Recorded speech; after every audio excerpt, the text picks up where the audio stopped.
Welcome to the Integral Stage and to another episode of Meta Models, our series on integrative metatheory. Today we're joined by Mark Edwards, who needs no introduction, but whom I regard as one of the most thoughtful and informed metatheorists working in the integral and larger para-integral communities. You may be familiar with him from his many writings for Integral World and Integral Leadership Review, and he also has a book out on organizational metatheory, which I'll link in the description below. Today we plan to talk about integral metatheorizing in general, some of Mark's own creative work in this area, and also a number of his insightful critiques and amendments to AQAL metatheory. Layman, did you have anything you wanted to add by way of introduction before we get started? No, let's just get started. Great, all right. Well, yeah, what I wanted to ask first then, Mark, I want to say welcome. Thank you for joining us. And I wanted to ask, how did you get into metatheory in general? How did you start working in that, and what are you seeking both personally and maybe culturally in pursuing thinking and working in this area? Well, yeah, I mean, I did my PhD back, I finished it in 2008. Basically, I couldn't resist, doing it. The sort of the call of the PhD thing was just overwhelming. But previous to that, I'd worked a lot as a psychologist with people with disabilities. So I think that had a lot to do with my interest in worldviews. Just the diversity of people with disabilities, intellectual disability, the wonderful diversity of that whole, sort of aspect of society, which often is not well recognized. We sort of don't, there's a lot of exclusion of that particular group for various reasons.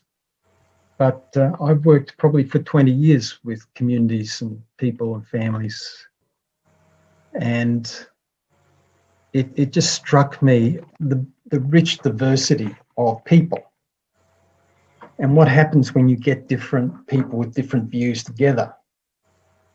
And what happens when you get people, who have particular strengths and weaknesses together, and something magical happens out of that? And, and very unpredictable things. So, for example, you can have a group of people who might be high-level managers deciding on how to run an organization. And if there is a person or a couple of people with disabilities on that decision-making body, they will make different decisions. And those two people, they might have intellectual disabilities. So they might have deficits in particular areas about decision-making or knowledge management or whatever, but they'll have strengths in other areas, strengths in their experience, their life experience, and in their particular perspectives. And by that inclusion, the whole group is different. And there's this wonderful thing that happens when you have diversity brought together.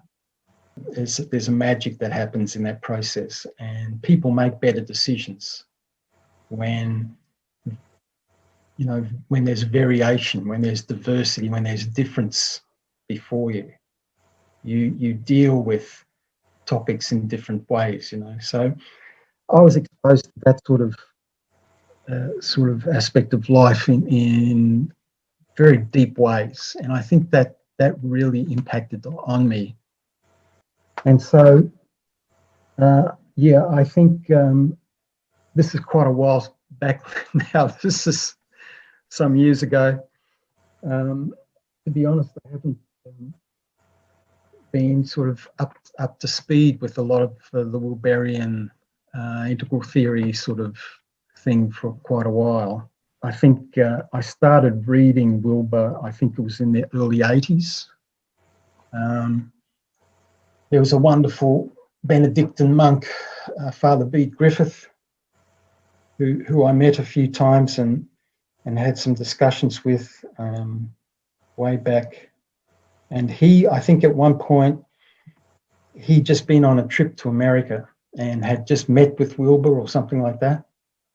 And so we were talking, and he said, you should read this book, Up from Eden, I think it was, or No Boundaries, maybe, I can't remember. So I started reading Wilbur back then, and lots of other people, and sort of developed an interest in knowledge integration and how different perspectives sat together. So I guess over the years, this practical experience of diversity and an interest in the intellectual academic side of knowledge integration just came together. And in the early 2000s, I just had to start writing about it all. I had just the brain was just too full, and started dumping stuff on, I think it was Frank Visser's website. So when you're, let's say, standing before the space in which all the types of perspectives exist, or at least a bunch of perspectives, whether that's human, psychological, neurodiversity, or whether it's the different types of philosophies or things like that. When you're standing before that space, it seems like there's a variety of options. You could sort of take the perspective of that space as if a new super perspective is trying to look down on and achieve coherence through the organizing power of their gaze over all the types of perspectives. Or you could sort of zoom in on the interactions and relational entanglements between the types of perspectives. Do you think of those as just two options, as complementary, or do you think there's a danger in trying to take that overview of the whole metaspace? Yeah, Layman, that's a good question. I think any sort of science has both of those options. It's not just meta-theorizing, and any sort of science can run afoul of trying to be objective and unitary, or be overly pluralistic and not find any patterns, So I think that's part of the scientific process. And the thing that really I locked into was, I guess, a couple of things. The first was method. I in the PhD, I went back to the very beginnings. I was looking at integral theory, and I was interested in that, but I used it as a resource. The PhD wasn't on that topic in particular. I was much more interested in sustainability issues, and which I still am. And so what my interest was to really find a scientific approach to building integrative understandings, but also which gave voice to those understandings. So the Basco would call this integrative pluralism. And so I was interested in how that can be done methodologically.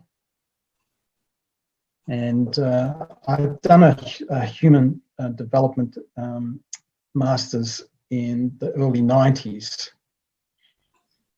And I'd seen lots of different models then.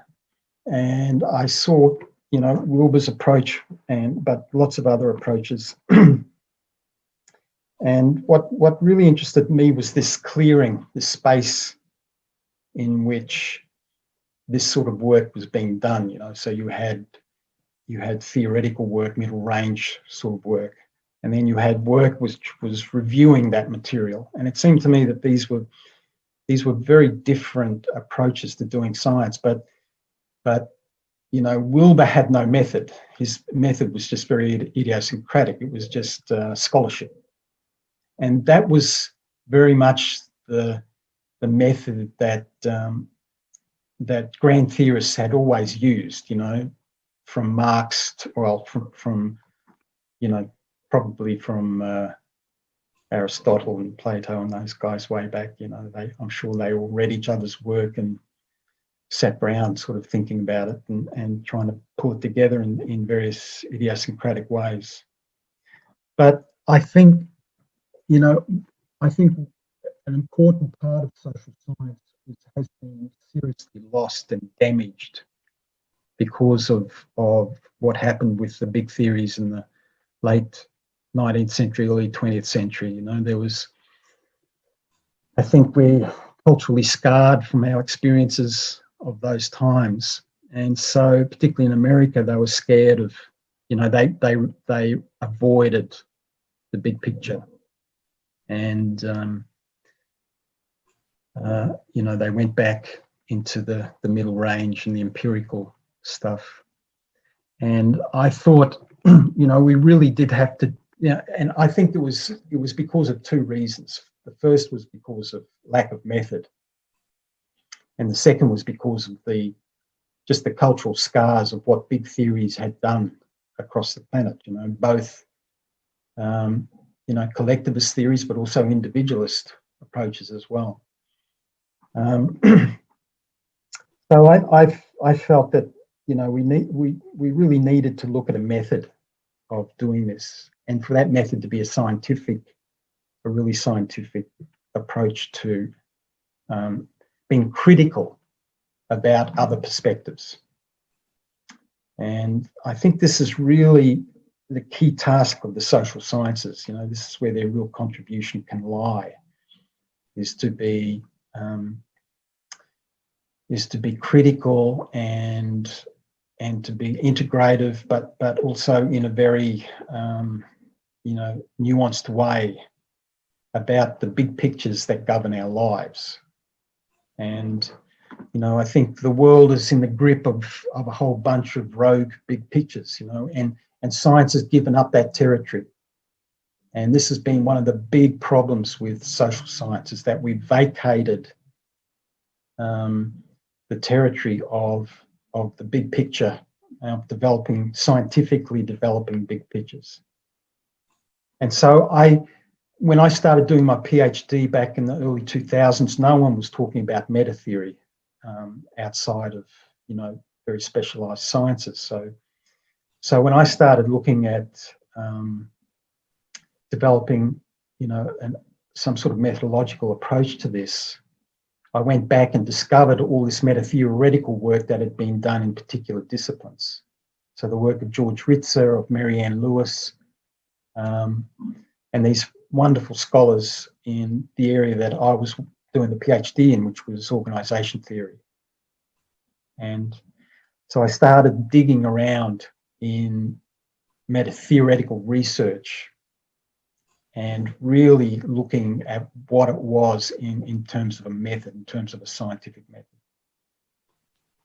So I guess a bit of a long-winded answer to your question there, but the scientific aspect to how do you balance the big picture with the fine grain, the pluralistic with the unifying, you know, this I think is a fundamental question, and it's really one that the social sciences need to take up in a much more dedicated, consistent manner. You know, it's there's a huge lack in this field.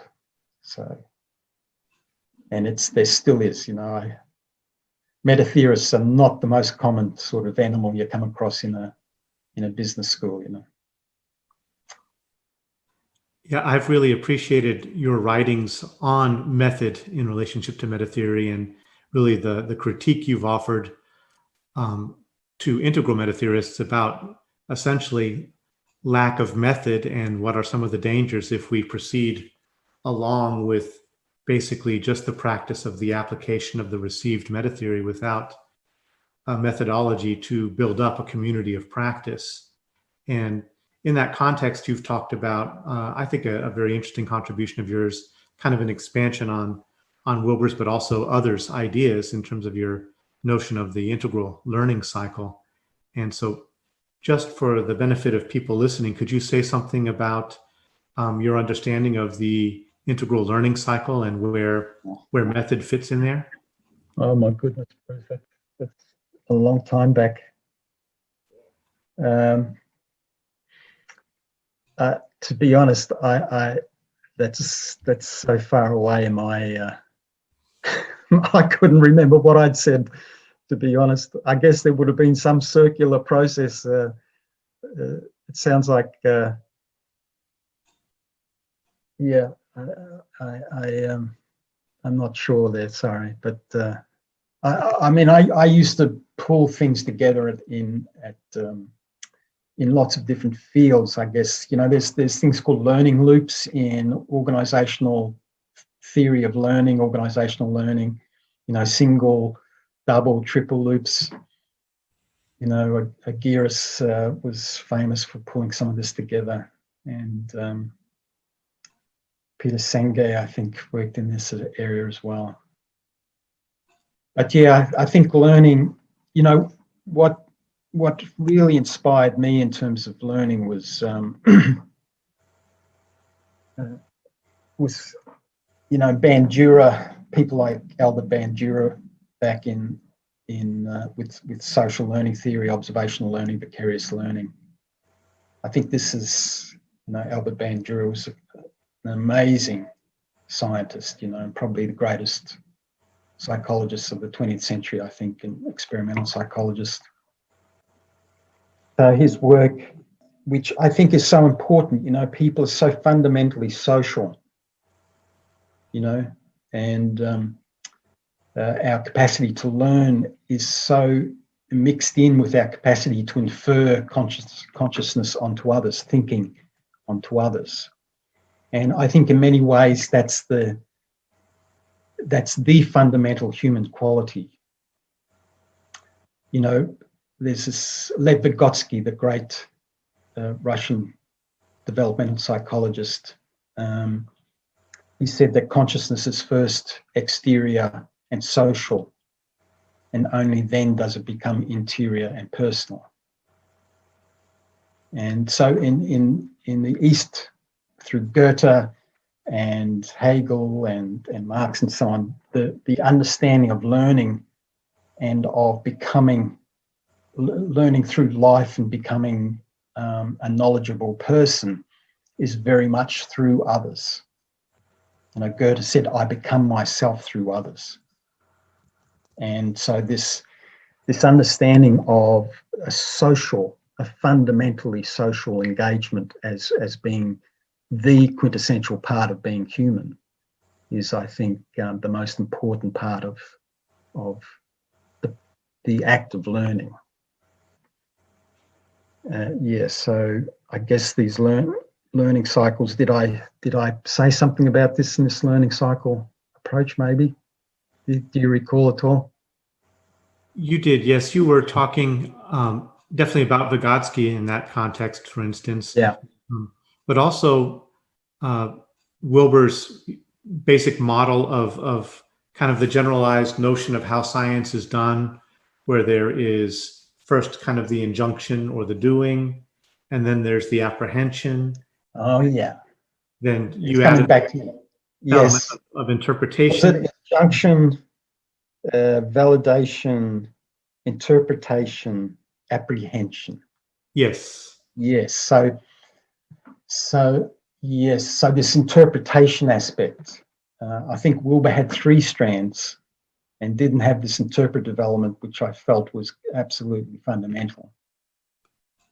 I think this interpretive aspect is something really, really important in terms of the social. For example, I think, the Wilber-Coombs matrix, is it?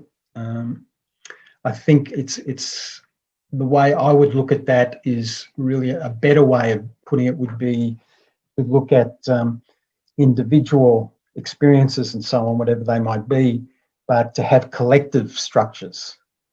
So not individual structures, but the collective learning structures across that sort of matrix would make much more sense to me. So our interpretation, for example, of our experiences, if you have a deep experience of some sort, you often rely on social frameworks and social structures and social texts to interpret it. You don't necessarily rely on your particular structures. You search around in your culture and in your society for ways of interpreting things.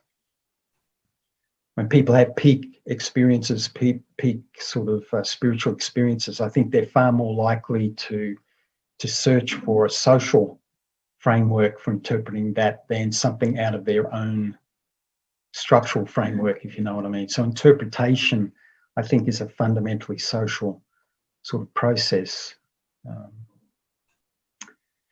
So yeah, I think I included that into some cycle of learning, and yeah, some time back now. Excuse me for being a bit rusty on these things. Well, maybe I'm really curious about how flexible you think the concept of the holon might be as an analytic tool. And the way I'm thinking about it, maybe I'll give a couple options and we'll see what you think about them. Like, suppose I dig up a pile of dirt. Now, the interiority of that pile of dirt, in one sense, is me. I'm experiencing the pile of dirt. It's my external referent. In another sense, I could imagine that the mere fact that I can group it together as a pile of dirt means that I could call it a holon and say that it has some kind of interiority as a pile of dirt, maybe even in an animistic sense. Or I have this option of saying, well, the parts, the molecules of the dirt may have interiority, but the pile itself doesn't, because it's arbitrary rather than a natural object. So what do you think about looking at those different kinds of relationships between interiority and objects? Yeah, I think it is very arbitrary. You know, I think if you look at a blind person walking down the street with a cane, in many ways, the consciousness, you know, their sight is at the tip of the cane. It's at the tip of the artifact in use. If you drew a boundary around that person and left the cane out, you wouldn't understand much about what was happening. You'd have to draw a boundary around the cane, the artifact in use, to really understand what was happening for that person. So I think holonic boundaries are very arbitrary. You know, the whole cosmos was a pile of dust, wasn't it? It blew up at some point, and hey presto, you know. So if you left out some parts of piles of dirt, you might be leaving out some universes. You might be leaving out some Buddhas. So do you think is there something that determines, given how flexible it is, how arbitrary it is there something in terms of local contexts that would tell us what's a more appropriate way to draw those lines? Or is it all pretty much arbitrary? I'm sure there is. Have you looked at this question in detail? Have you sort of thought about this, Layman? As where would you draw these boundaries? Well, I think my three examples are my three different solutions to the problem. I do feel like there's a difference between, like in set theory, there's a difference between sets and natural sets. And then there's some kind of structural units that seem to have coherent wholeness, which maybe distinguishes them from more arbitrary sets.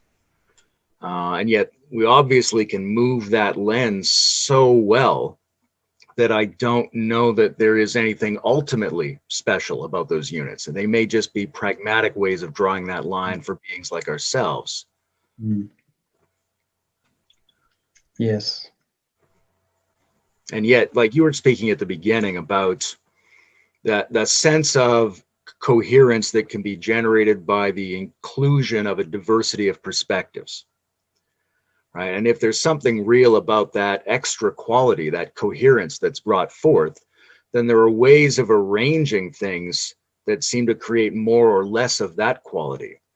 And it might be that something counts more as a holonic unit of analysis if it can achieve a certain degree of that surplus from the integration. Yeah. And I think that it's arbitrary only in the sense that it's sort of negotiated by a community often, you know. So a community of the involved, a community of the engaged, or of the knowledgeable, or the, you know, the ones who are directly involved can negotiate where these boundaries lie.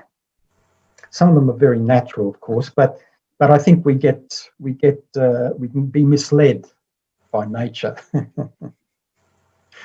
You know, sometimes what appears to be natural is very much dependent on, you know, our particular interpretations and our enactments and projections and our performative engagements. So, you know, some people can see that, like, neoclassical economics, for example, that's part of nature for some people. It's like, the Tibetan plateau or something, unchangeable. And they would never dream of sort of thinking of it as something that is flexible. You could shift it, that it's emerging, evolving, that the boundaries around it aren't clear. Or I'm looking at a couple different ways to go from here. Thinking about your comments on holons, and I remember when you first really started writing on this through AQAL Eyes series, one of the things that you started to argue was that we needed to be careful about taking the holon as some fundamental, kind of like quasi-physical element of the world, and to realize that as it's functioning in integral theory, it seems to be more of an epistemological lens, and it's relatively flexible in terms of how we're using it, that a holon is basically more a lens for integrating, a lens that we use for integrating elements and then bringing them into some kind of coherence. And so I'm in what we've talked about before and already, I'm afraid and cautious about dragging you too much into the past and making you talk about things that are no longer at the forefront of your thinking. But I'm happy to talk about the Bruce. Just it's almost a bit rusty sometimes, but sure. It's fun. It's fun to go back and look at some of these things. Well, one thing that you commented that I was interested to hear more about, and actually Edward Berge talked to me that he was interested in hearing your take on this too, in your own metatheoretical work in organizational theory and in your own applications, really kind of outside of strict integral metatheorizing. You listed a bunch of different kinds of lenses that can be used, and you quantified them and named them and organized them. But one of your comments was that you used the holonic lens as kind of like the organizing lens for the whole endeavor. I wanted to know how you approach that and what do you mean by that? Well, the holon is an expression of a particular way of thinking.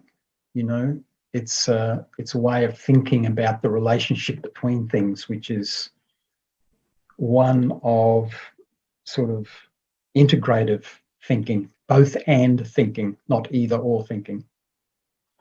So it is very amenable to hanging off other things on it because it has this integrative capacity.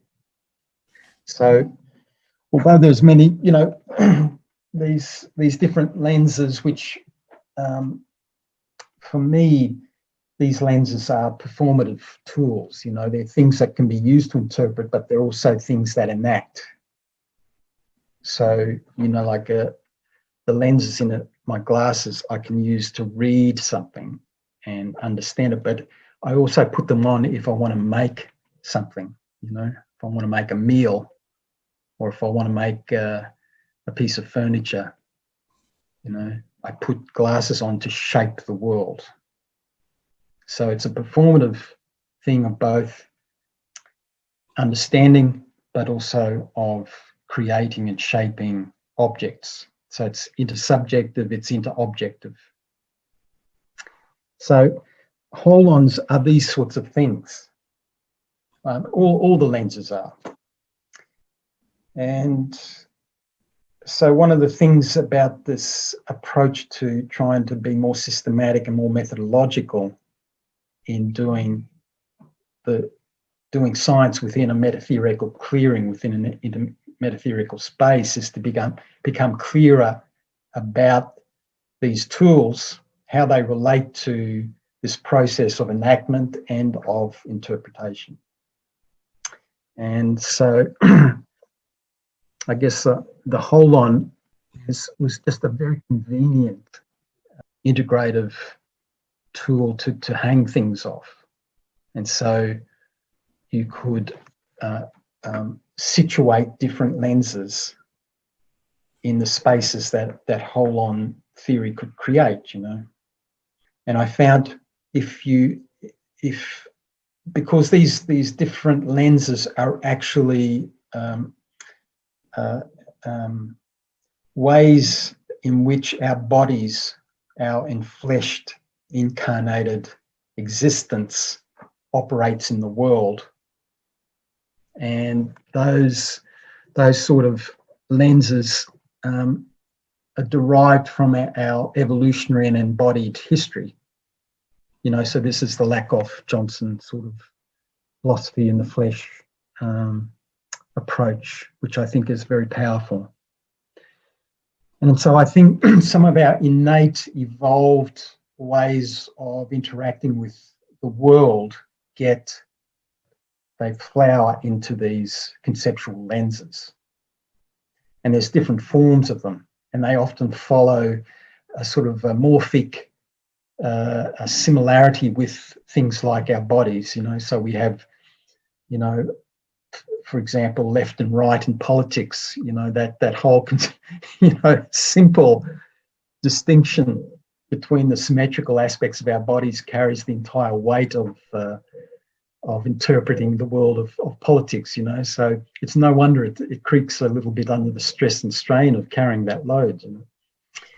And so I think each of these lenses has a particular use and a strength, and the holon has this particular strength of being able to hold emergence, being able to hold integration and differentiation, you know, which is one of the most important distinctions we need to bear in mind in looking and interpreting data and science, is how can something be what it is and what it isn't at the same time. And the relationship between, you know, various things that can be embedded within each other. So I, at the moment, working in sustainability for a long time, and still doing that, working with students who are on the cusp of moving from either or thinking into both and thinking developmentally, you know. And so I'm scaffolding their capacity to move into this complexity thinking through the use of things like the embedded model of triple bottom line, for example, sustainable accounting or whatever it might be, perspectives, and the various relationships between the economic, the social, the environmental. You know, you can have a whole number of different relationships between those three things, but how do you move them into an embedded holonic relationship, and what are the implications of that can be quite profound. And when students understand what the implication of that, there's a real shift. And that's when they start to understand what sustainability could be, is when they actually get what an embedded understanding of these relationships between the economic, the social, the environmental, what that actually means in terms of things like COVID or climate change or, you know, biodiversity issues, or what it means to do that when you start up a company, you know. So I think this notion of the holon is incredibly important, absolutely fundamentally important, and that's still very, very much not well understood, you know. I think it was Checkland who wrote an article on this, pointing out the importance of the holonic understanding in systems, particularly from his point of view, soft systems theory. But I think it's not just an epistemological thing. I think it's important to see it as something real and something that's that's ontologically, present in the world. So yeah, holons. That was a wonderful thing to delve into. Have you engaged in this rarefied air of holon theory, Bruce? Is that something you've touched on? Yes, it's been a deep interest of mine, and I've used it largely in the area of looking at intercultural and interreligious relations. And one of the concepts I've been working with for a while is what I call a generative enclosure. And it's kind of the autopoietic process of boundary making and of differentiation and integration that goes on in the enactment of disciplines, practice routines, organizations, cultural groups. So I wanted to explore what are the elements of the production of what you could call a generative enclosure, something that both can enact and disclose dimensions of reality through its unique configuration. And what are the factors that lead to disintegration or dysfunction in that kind of organizing process? Cool. Thinking about holons and wholeness and sustainability brings the concept of health to mind for me. And, health can be a very abused term. It can be used by all kinds of people to mean whatever they want it to mean. But there's also a sense in which our patterns of understanding can be more or less consonant with the morphological and ontological structures of the reality in which we exist. So in a more functional or less functional way, like you mentioned Lakoff, and I thought about this notion of embodied metaphors and how it relates to politics. And if we think of, say, the authoritarian instinct in human politics, we could say, well, on the one hand, that's the result of a particular set of embodied metaphors as opposed to another set of embodied metaphors. But we could also say that it's kind of a contraction. It kind of represents a dysfunction in the normal complex functional structure of the human being, in the same sense that a contraction of muscle tissue into a single area would represent a dis-ease. So how do you think about health in terms of all of this? How do we privilege what we mean by health, and what do we mean by health? Wow.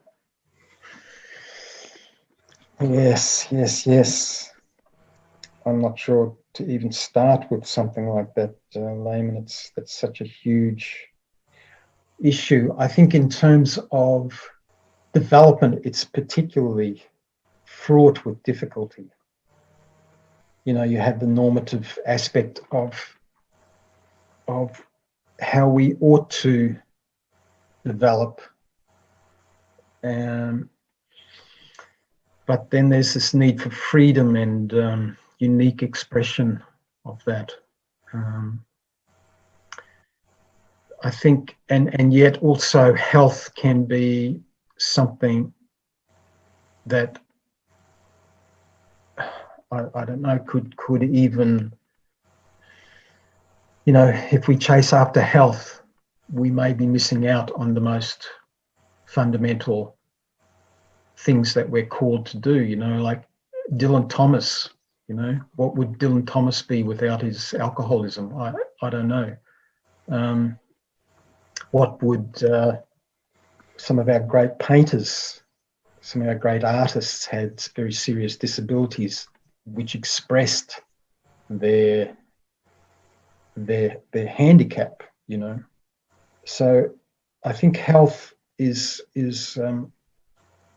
in terms of a particular expression of that, it might be that it's something that's really lived out in the individual life rather than something that's understood across, in the time of COVID. I think it's particularly interesting to talk about health. COVID is the result of a global disorder.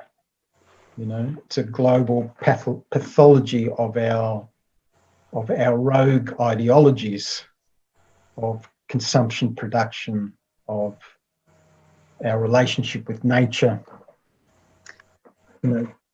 COVID essentially is caused from disordered ecological systems. Zoonotic disease comes out of human impact on ecological systems.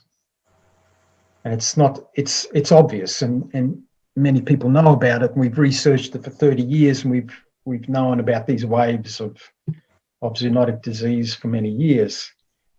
But if you look at the sort of engagement and conversations around COVID and business, you never hear of the fundamental pathology of the planet that's caused it. You just never hear about it. And isn't that interesting? What does that tell us about our understanding of health at a big picture level?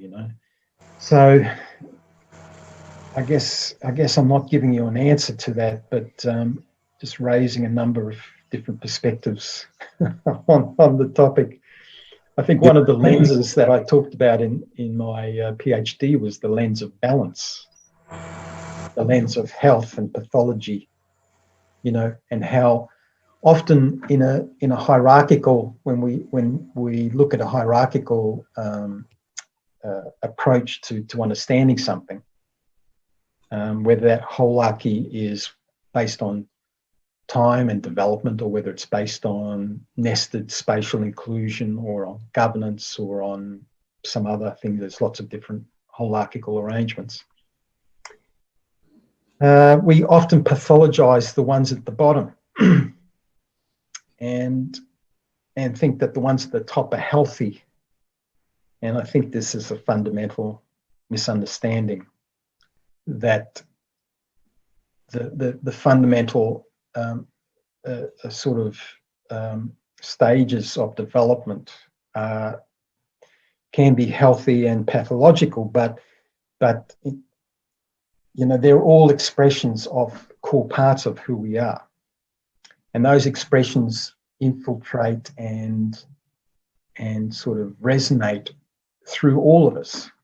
So what would our intellect be without play?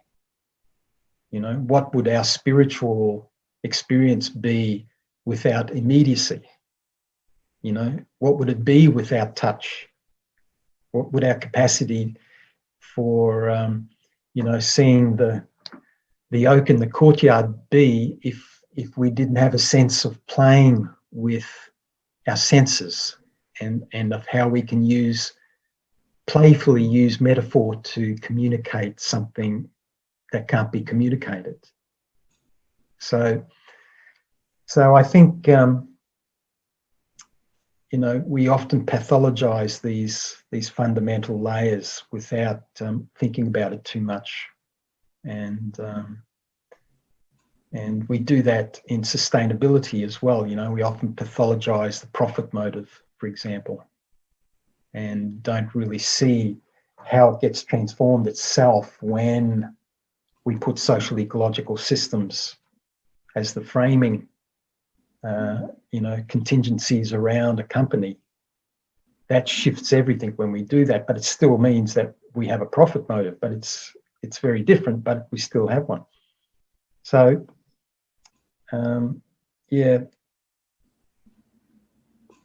this lens of health and of balance, I think I call it the balance lens, can be something which brings a lot of new understandings, to all facets of lenses that we engage with, whether they're hierarchical or whether they're, relational or have a circular, shape or whatever it might be.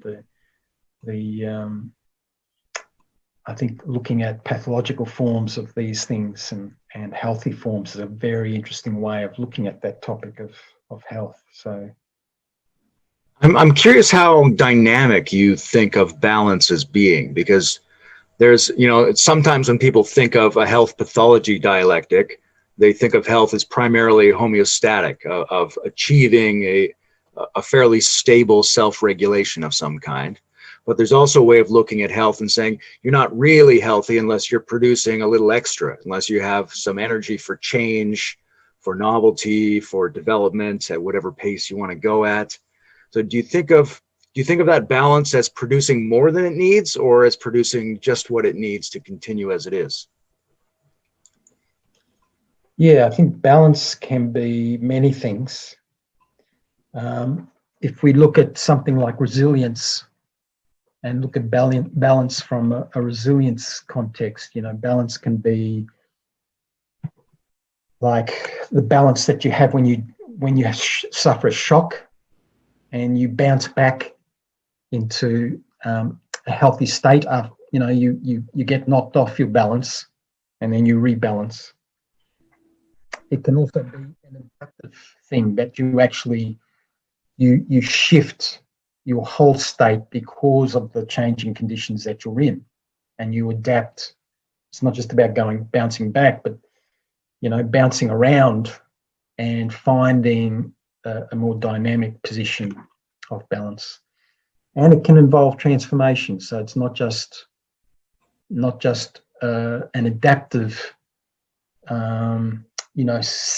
settling for the prevailing conditions, but an active shaping of those conditions, a transformation of those conditions. And that could be called bouncing forward. So if we use bouncing and movement as a metaphor for like balancing, I think all of those, bouncing back, bouncing around, and bouncing forward, all of those involve balance. And I think all of them are, critically important for understanding, what an appropriate response can be for a shock or a crisis. And we need to have all those capacities, I think. Resilience is often just understood in terms of this first thing about bouncing back, just durability, persistence, the capacity to bounce back after a shock. But it's true resilience is also about transformative capacities, about shaping. When things are going wrong and you're headed in the wrong direction, resilience is about transforming that, not just putting up with it adaptively or, trying to maintain some state of equilibrium. If you will indulge me, I'd like to run what you're saying and what you've been sharing here through the filter of my own kind of thinking on metatheory, what I call integral grammatology. And you were talking about, say, the health and pathology, or the balance lens, looking at health and pathology within a certain context, being shifted if you bring in the ecological lens or other kinds of lenses, and moving the lenses around in a constructive and generative way in approaching problems and situations. And in the way that I think about things, I call that ontochoreography. And it's not really only an ontological thing, but in my integral grammatology, I'm looking at how different metaphysical systems privilege different aspects of being that I'm correlating with parts of speech. So there's the verbal and the processual, there's the nounal or the structural, there's the prepositional or relational, there's the adverbial or the modal. So there's a different play of fundamental kind of ontoepistemological orientation. Yeah. Oh, that's beautiful. I like that. So I see, for instance, in part of what you're doing, for instance, the different lenses that you've created, I see you playing with adverbial and pronounal lenses. The how, the where, the why, all of those are adverbial modal framings. The what and the who, the standpoint epistemology, those are pronounal.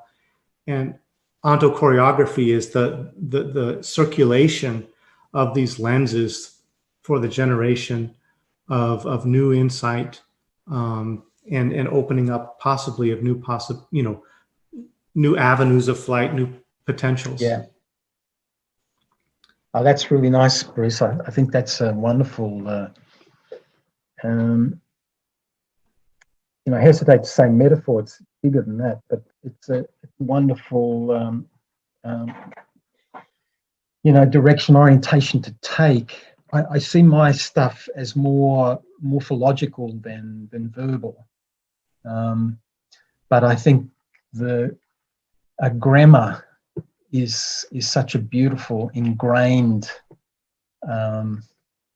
innate aspect of our orientation to the world and how the world orientates to us. I think that's a very nice orientation to take. What sort of insights flow from that? I'm sure there's many. What are some of the things that excite you in applying that you've found? One of the things that's emerged for me really is especially a delight in the prepositional. I like all of them, but I've really been seeing prepositional as an orientation that's coming to the fore in our time in a way that it hasn't before. And the prepositional is drawn from and inspired by Bruno Latour, Michel Serres, also Jean-Luc Nancy, Peter Sloterdijk. A number of people are playing in that territory, and particularly Michel Serres and Bruno Latour talk about the prepositional as that which prepositions what is to come. It's a relational element that kind of sets the vector space for what's going to unfold. And for me, the AQAL cross can be seen fruitfully in prepositional terms, for instance. So I've been playing on my side with different kinds of practices, using prepositions to shift perspectives and to, in therapy, I've talked with therapists about how to look at what prepositions are in play in any kind of dynamic relationship. Is this a for dynamic or a with dynamic or an about or an against or an over or a through? Those are all different kinds of plays that can be going on in the relationship that's manifesting. So one thing I wanted to go ahead. Well, I was very critical of Wilber's stuff because it lacked this relationality, which is very much about the prepositional, the between, and the through. There's movement and there's space between in a prepositional grammar. And this came out of my love for Vygotsky. Vygotsky was just one of the great psychologists, and his he was also probably the first person to write a book on metatheory, very specifically in psychology. 1925, I think. He wrote a book on the methodological problems of the crisis in psychology at that time because it was splintering into so many different fields. And so he came up with his model of general science and then disciplinary science and empirical science, and some wonderful insights out of that.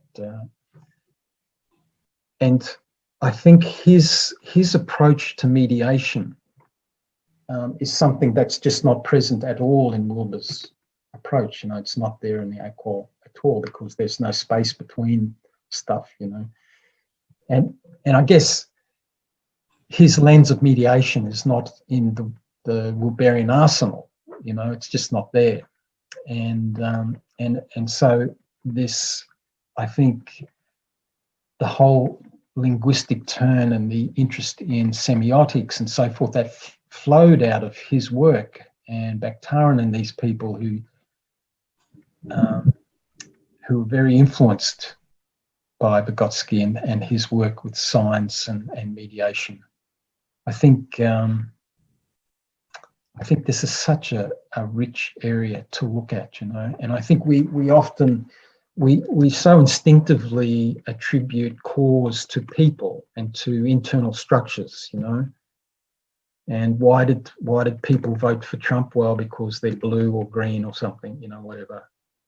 And we don't look at the space between people and understand some of the dynamics of what's happening in the space between, and I think in many ways this is Wilber's greatest flaw in his ideas, or at least one of them. It's so important to have a mediational lens if you use the altitudinal lens. You know, it's so critical that you use both of those and you don't rely just on altitude to explain why something happens, because it can so quickly turn into a sort of antic, reductionist, you know, the stuff about percentages at each of these levels. I don't buy this at all. You know, you can take the most healthy group of PhDs at Stanford in a couple of days, you know, reduce them to torturing each other just because of the use of some symbols, you know. No particular threats or inducements. Just ask them to role play a few things, and after a while they're you know, not treating each other well at all. And I think that mediational space, if we try to find causal explanation purely based on internal structures, we're really it's not a powerful place to be in terms of social explanation. It's a very reductive. It can be entertaining, and it can be sort of, there can be a bunch of complexities there, but if it's missing a relational mindset and vision of what's happening in terms of explaining what's happening, it can be very problematic. And I think in individualist cultures, this is a real plague. You know, I think one of the issues, you know, you've got your wonderful situation in America at the moment, and I'm doing a bit of research on Australian media and looking at how it covers the connection between the economic and COVID and sustainability, and just playing around with some of the way the media conveys and you know, communicates about some of these connections. And I don't think you can really understand why people do what they do, or vote, or you know, get interested in sustainability, or not interested, or buy into particular sort of rogue ideologies around the place, unless you understand some of the mediational soup that they're swimming in every day. And it doesn't matter what their internal structures might be on any line. You know, if they're surrounded by informational and communicative environments that have particular qualities, then, you know, they won't be able to express some of their true developmental competencies. You know, Vygotsky talked about a proximal zone of development, and the bottom end of the zone was what you can do individually, and the top end was what you can do when you're surrounded by supportive, you know, scaffolding peers. And I think it's also true that, well, what happens if you're surrounded by peers who pull you down, who surround you with negativity and with norms and with social carrots and sticks that shift your capacity to identify and perform and to strive for certain outcomes. And so when you add those two zones up, I think it just about covers the whole spectrum of human potential, right? And so, you know, great leaders like Gandhi could use a simple metaphor like picking up a handful of salt as a way of galvanizing whole populations of illiterate, educated, you know, of people from every walk of life, from every educational background, and that simple parable could resonate with some of their deepest, highest capacities. And that's the mediational space and the power of the mediational space there, you know. So although the altitudinal stuff is critically important, it's really, really important and can be used to actually look at space between as well.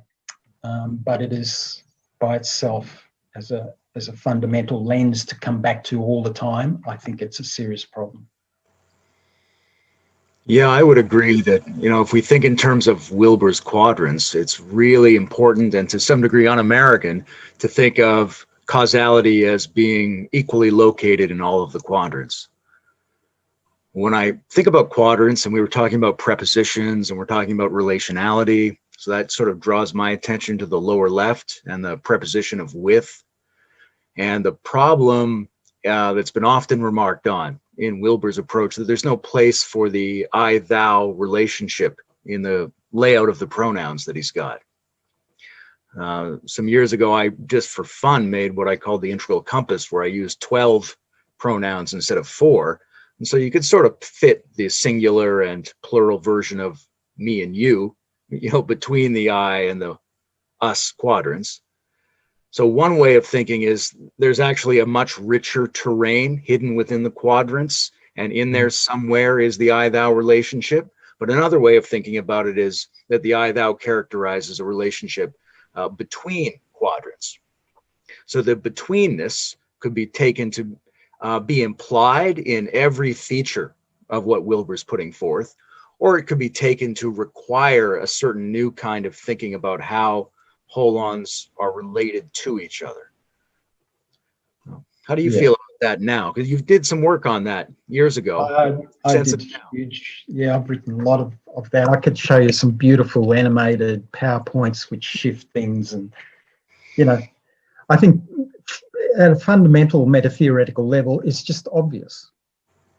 You know, the fundamental 3 perspectives, first, second, third person, and what I call the ecological embedded scale or holarchy of just embedded, you know, a monad, dyad, triad, whatever, a group, you know, just spatially embedded ecology viewpoint. If you just cross those two, you know, so it's micro, meso, macro by first, second, third person, you've got 9 cells, you know. So, I mean, it's pragmatics to leave some of this out. You leave out the 2 middles, you just have micro, macro, you have first and third person, then you've got 4 cells. You've got a nice little Harvard 2x2 that you can sell. And that's a standard thing that in business you have a 2x2 because people can't cope with 3x3. It's too many, you know. You've got 9. What are you going to do with 9 things? 4 things you can sell, 9 things you can't, you know. So I think it's pure pragmatic, you know, 4 things is easier to sell than 9. But from a scientific viewpoint, 9 I think is a complete minimum. Because when you have 9, then you have the mesospace of the relational. That's the middle of the 9. It's the second person meso level. And that is the most important sort of space in any organization. And it's not in Wilber's thing because it's just the dot in the middle and that's nothing, you know. So what I call the sweet spot of organizational change is the middle cell of the 9. And when you want to change something in an organization, you must engage with committees and groups in terms of relationships. You must talk with them and mediate with them and communicate and interact in that relational space of the second person. You don't engage with the third person and try to be all scientific and objective. And you don't talk about, I feel like we need to change here because that would feel so wonderful if we could change. You don't engage that subjective. What you do is you engage in terms of a relationship at the small group level. At the individual level is fine, but it's never enough to actually engage with systematic change across the macro. And you can't engage with the macro with that expectation of change. You can engage with the macro, of course, individually, but you can't shift it very much. The inertia is too big. So that middle cell of the mesospace of the relational, anyone working in organisation knows that that's the critical space, and it does not exist on the quadrants. And I understand why it doesn't. It's purely pragmatic. I don't think there is any ontological reason for tetra arising of this or that. I think that's just an artifact of Wilber's model. Moments don't arise, with four faces or something. That's just, they could, or they might, but that's just an arbitrary artifact that emerges out of this reduction. But yeah, I think squashing all these perspectives into, what is obviously at the very least 6 perspectives in a singular proof, squashing them into 4, it just makes, in terms of scientific metatheory, that's a fail. Like if a student gave me that in a metatheoretical paper, that's a fail, The fundamental aspect of metatheory is to look at the lenses. If you don't have the lens, then you haven't included that metatheoretical position. You might say you've got it in my lower left or something, but if the lens is not structurally there in the lenses that you've built your model from, then you have not included that space. So if mediation is not there in the library of Wilberian lenses, then Vygotskian space is not in the model. You can say it's in the lower left or lower right, all you like, but it isn't, because it's the lens which generates the theoretical space in which you accommodate those theoretical viewpoints. The lens shifts apart the framework, and creates the arena in which that understanding of the world plays out. If you don't have that lens, and you say you've got Vygotsky in the lower right or something, it's just a little workaround so that you don't have to change your model to accommodate the brilliance of another scholar. It's not enough for it to be implicit in the model. It's got to be made explicit. No. The lens has to be defined and part of the framework. If it's not there, of course, you can say, well, his lens is not a fundamental lens, or that my lenses can have accounted for that. But then that's an argument that you have to provide evidence for. And there's no evidence. And I've asked Ken this, like he didn't know about Vygotsky before I told him about Vygotsky. He'd never heard of him. So I know that it's not in the model, and I know that Vygotsky is one of the greatest theorists on human development. So how can Wilberian theory be an all-embracing theory of human development if it leaves out one of the most important understandings? And it's not just Vygotsky; it's the whole cultural historical activity theory approach. And I think there's several things like this. I always was very, having grown up in Australia and being very appreciative of Australian Indigenous culture, I'm very, very suspect about the use of the altitudinal lens when looking at the difference between, what Wilber calls ascending and descending cultures. And I think that this propensity to, well, there was a propensity there, but when I raised it with some of the Wilberian scholars and people, Sean and Michael Zimmerman, they apparently sort of discussed this with Wilber. I think Michael Zimmerman actually presented some of these ideas to Wilber, which shifted him on some of these issues way back. This would have been maybe 15 years ago or something. Then the views changed, but I still see lots of evidence that the altitudinal lens is used extremely inappropriately with Indigenous peoples, and it bugs me no end. I don't like it. I think the altitudinal scale, when it's used by itself, is a little bit of fascism in there.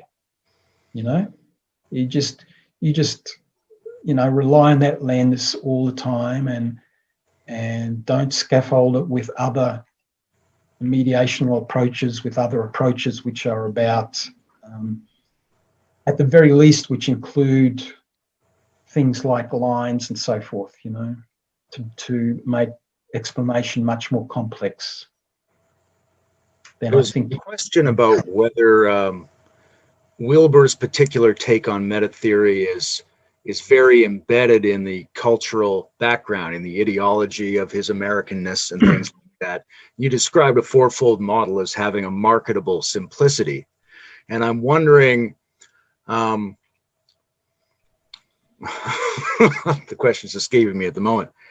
To what degree do you think the economic system that people are in, that we're in at the moment, the particular contemporary economic system, tends to exclude the mediating lens? Do you think it encourages us to break into just the first and third person? Is there a relationship there? Absolutely. Yeah. Look, I don't, I quote Jung here, I don't believe that this is the case. I know it's the case, and this is something which does not come from a necessarily relativist position. I'm not a relativist, but I appreciate the relativist argument here about the cultural propensities that we have to look at things, because I've seen it with Australian Indigenous culture.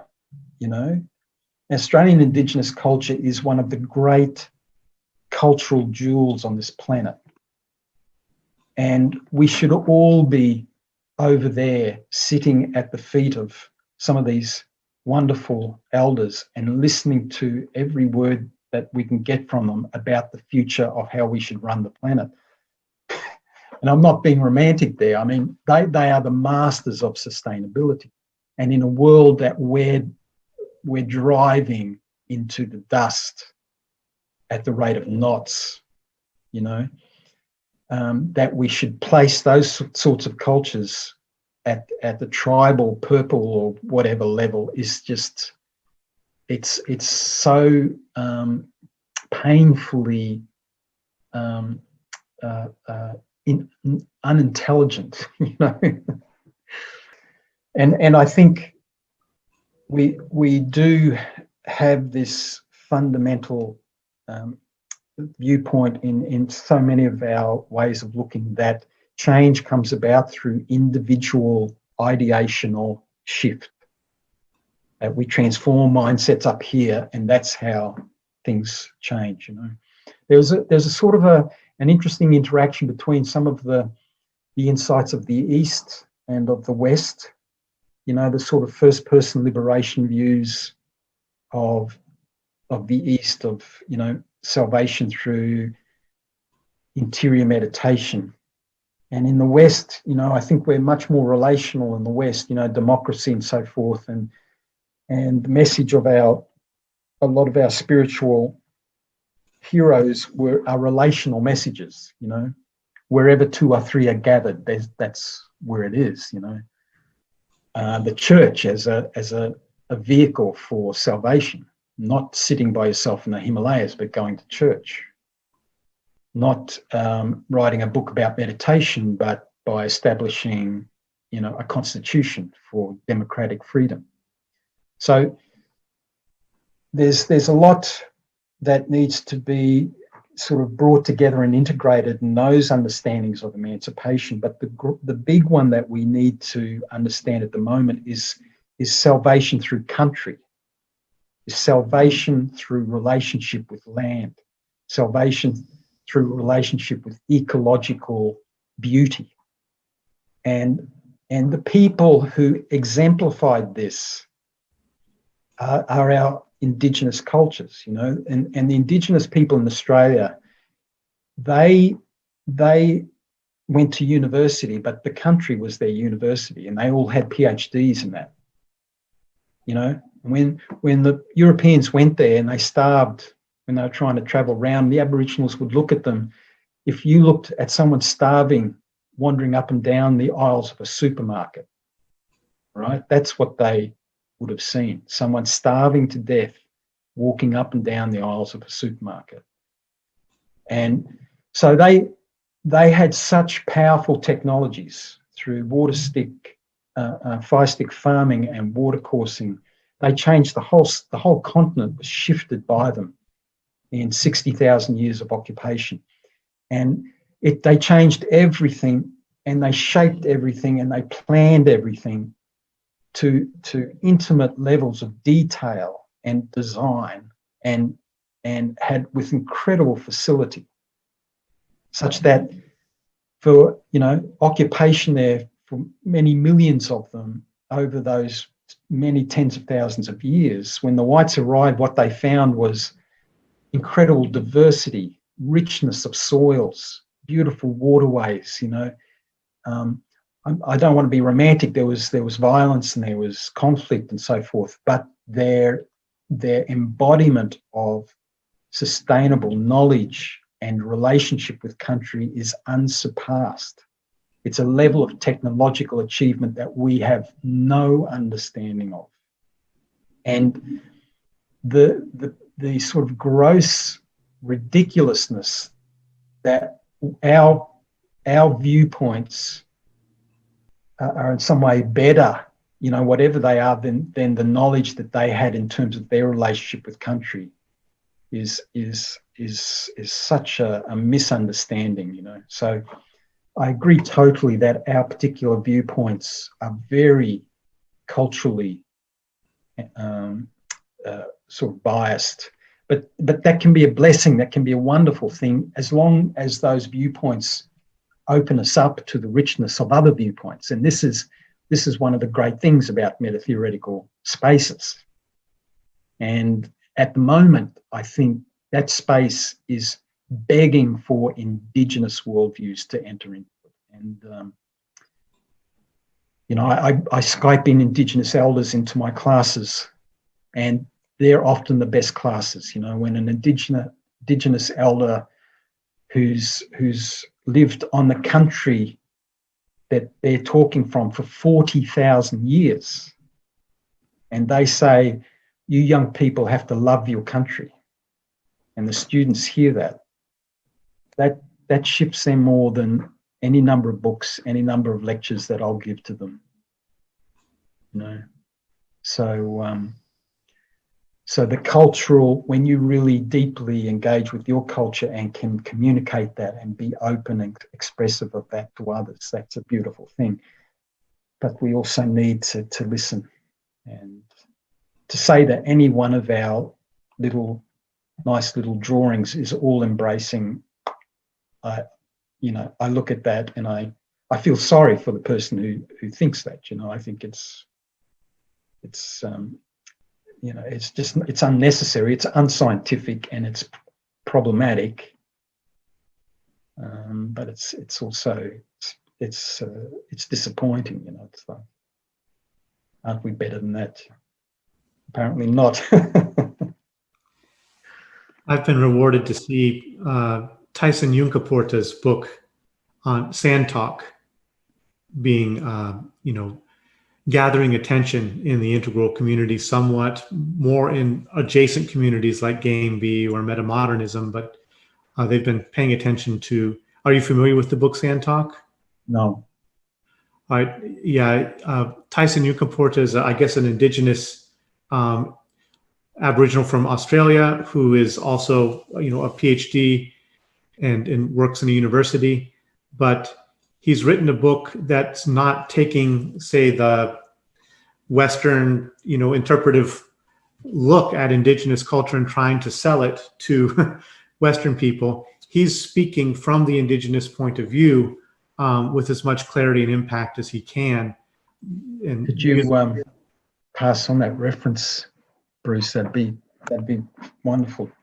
I've got a copy of the book. I'll send it on to you. Oh, wow. Thank you. Yeah. So, yeah, I think one thing that you said, I think struck me is a question I was thinking, earlier in our conversation, and it just came up again. So in integral theory can tend to spiritualize things too much and bypass the political and the ecological and the relational. And so I don't mean that with this question, but when you were just talking about kind of the power of the metatheoretical space, how do you see working in metatheory as a spiritual human discipline?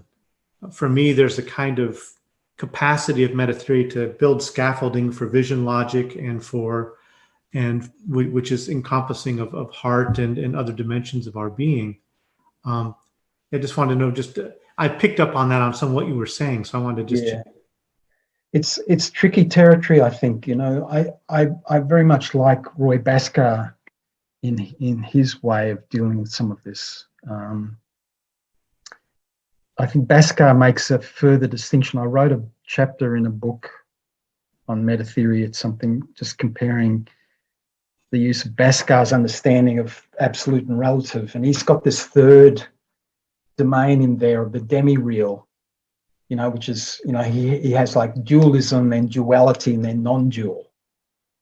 And so the non-dual, we can, that's not science. We can leave that for, other wonderful people. Science works in the shifting, particularly social science, to shift the dualistic into duality, into a balanced, healthy duality. Layman about this issue of balance. I think Bhaskar was right onto that issue, and I think Wilber is as well, and very much trying to identify how to improve it. But I think Wilber confuses the non-dual too much with the world, like that we need to fix up the relative world or something to bring it closer to the non, or something, just to integrate these things. And I think there's a lot of problematic stuff there, The separation of church and state is a very important aspect of society, and I think the separation of science and spirituality is critically important.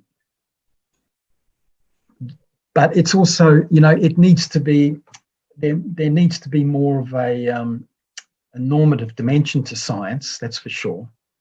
But I'm very wary of, all embracing, spiritual models infecting a sort of a scientific world of the relative. I'm very suspicious about that. And I'm suspicious about all embracing theory as something that attracts particular vulnerabilities that we have around spirituality. There can be power dynamics and sort of relational blindness that can attract the wish for a rational way of explaining why there's no boundaries, and particularly no boundaries in the exercising of my power, or my capacity for religious experience or something, and I'm very, very suspect around that sort of no boundary, all embracing world of rationality and how it can be manipulated. I guess there's a bit of a pre-trans thing happening with some of that stuff, and for me, science needs to be the safe, it needs to be the watchman at the gate in terms of, allowing and understand. Well, I don't know. I'm very open-minded, I'm very open-minded, but I'm also highly skeptical about some of our human qualities. Someone said once, there's two great forces in the world, in the cosmos, the force of love and the force of the human mind to delude itself, and I think we have an incredible capacity to delude ourselves, and overwhelmingly, it's remarkable. And in many ways, it's our greatest vulnerability. It's our greatest capacity, in a sense, you know. So we have to delude ourselves into reality, in a sense, but that can easily be, you know, miss it by a hair, and you've deluded yourself into delusion. And it's a tricky world, you know. It's a tricky thing to, and I think at the least we should admit our humility in the process of building these understandings and say they are not all embracing. They never can be, they never will be. That's not the goal.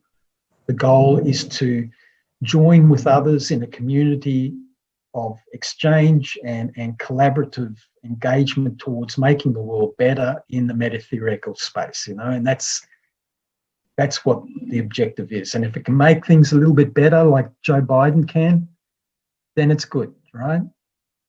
It's not to make things perfect. And I think that perfection stuff is deadly. Yeah, so having said all that, I'm a dedicated Zen practitioner of many, many years, and I love my Zen. I love my teachers and my communities around the place, and spirituality, and I love atheists, you know, like I love people who just, you know, I'm deeply atheistic and deeply spiritual, and I'm reading a book that's just wonderful by Martin Hagland at the moment called This Life. If you haven't had a look at it, have a look. It's a tremendous achievement. It's one of the, I think, a real breakthrough in terms of the expression of secular faith, and looking at the innate capacity for spirituality in mortality, in limit, you know. And he actually makes a wonderful case for arguing that things become meaningful only in mortality. And I think there's a beautiful, something so engaging and just very, very insightful about this insight that he's had about the incredible importance of limit and of finitude in the creation of meaning and the creation of moral capacity to care and the capacity for love and for relational, you know, authenticity out of our recognition of mortality. And he's got I haven't come to this section yet. I'm quite excited to read his new interpretation of Marx and Marx's theory of value and time within this context as well. So This Life, Martin Hagland, yeah. So spirituality for me is, within these sort of contexts of my work, you know, it's an important sort of background themes as a provider of meaning and purpose. But I heavily guard against it in my scientific work. You know, I think it's I think it can be a subject of science. I'm not saying that. You know, I think spirituality and so forth can absolutely be wonderfully engaged at a scientific level, but it's from the other direction.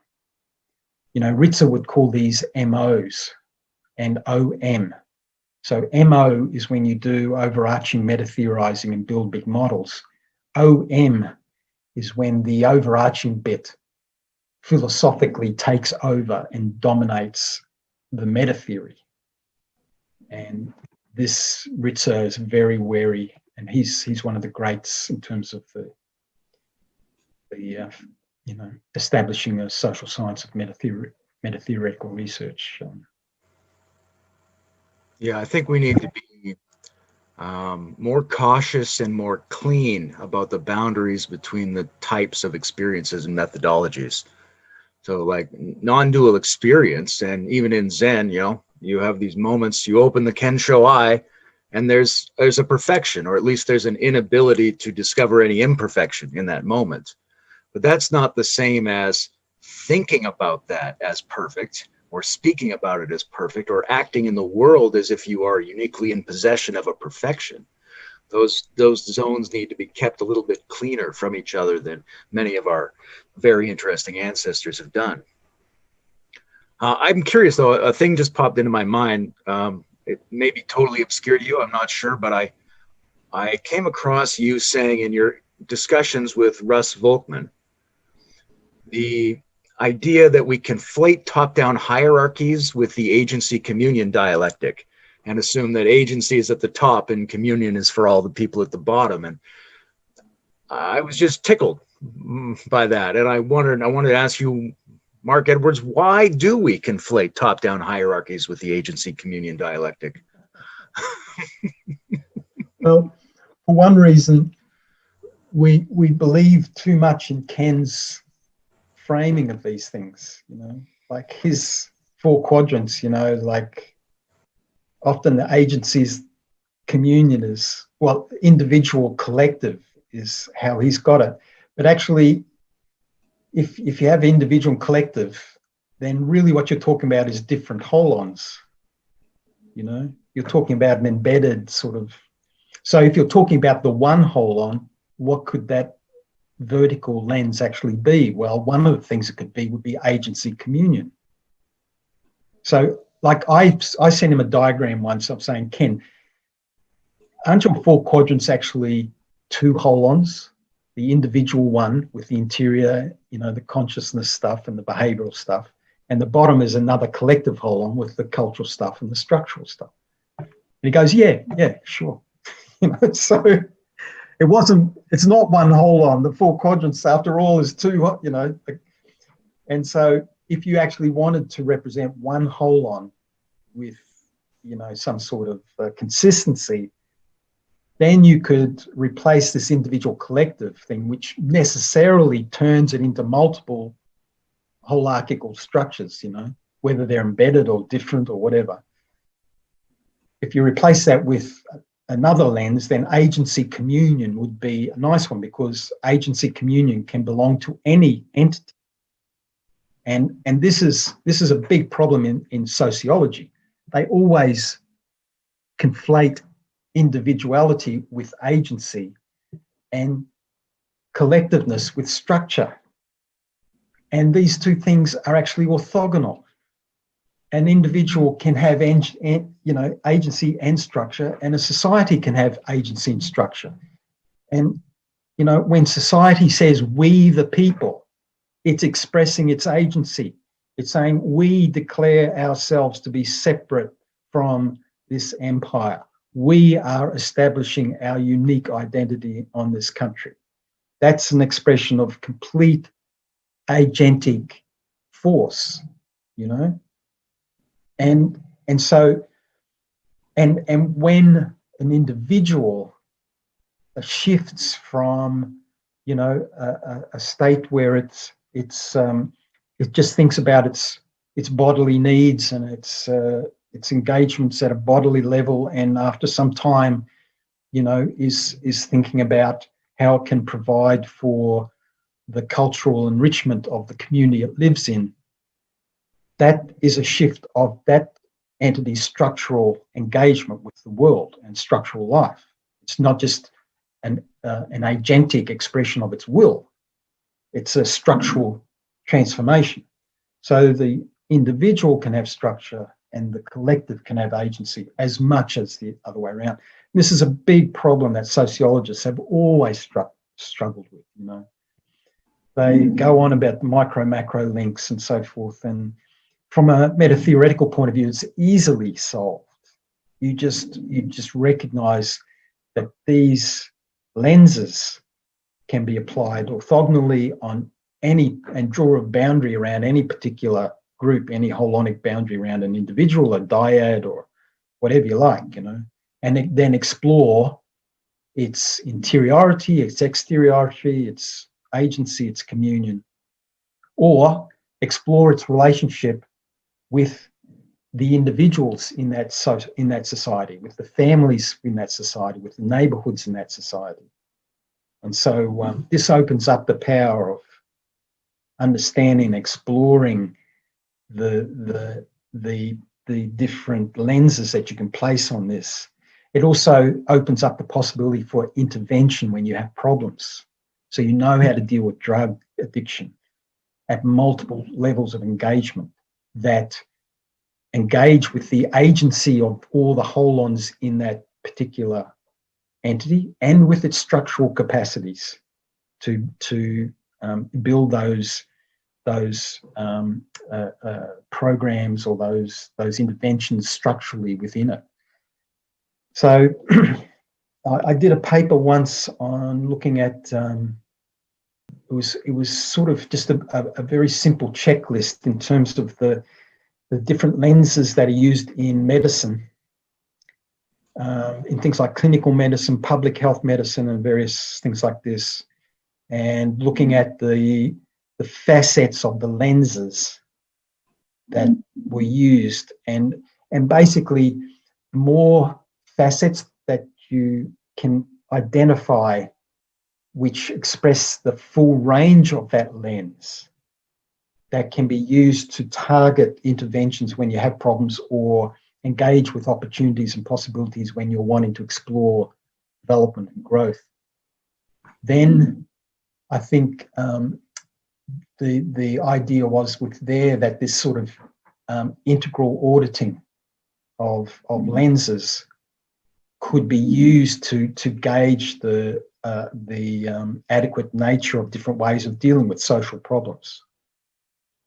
So if you intervene in drug prevention or drug addiction, or if you use a illness model or a social health model, or a legal model, a criminal model, you'll engage with these lenses and particular facets of the lenses in particular ways.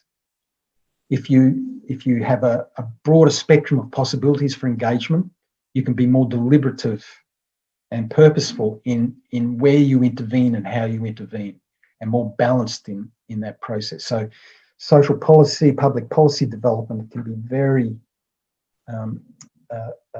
I think, can be benefited hugely from a metatheoretical approach.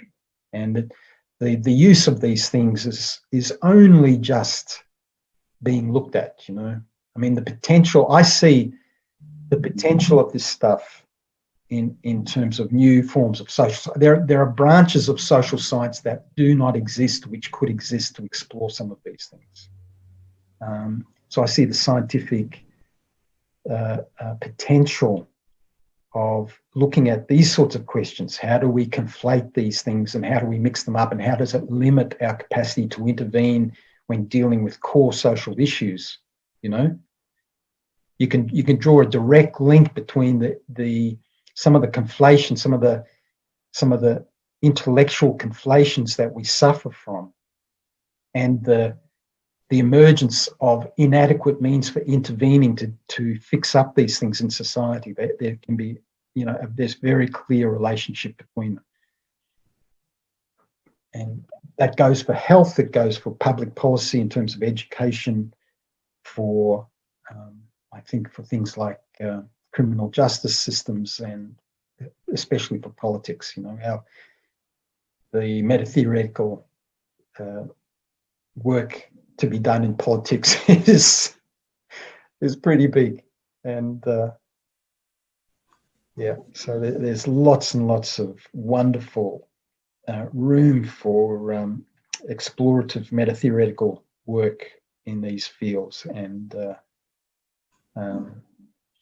I think the more that we can do this in a systematic way, this has always been my thing, is how to get it in there in the academy.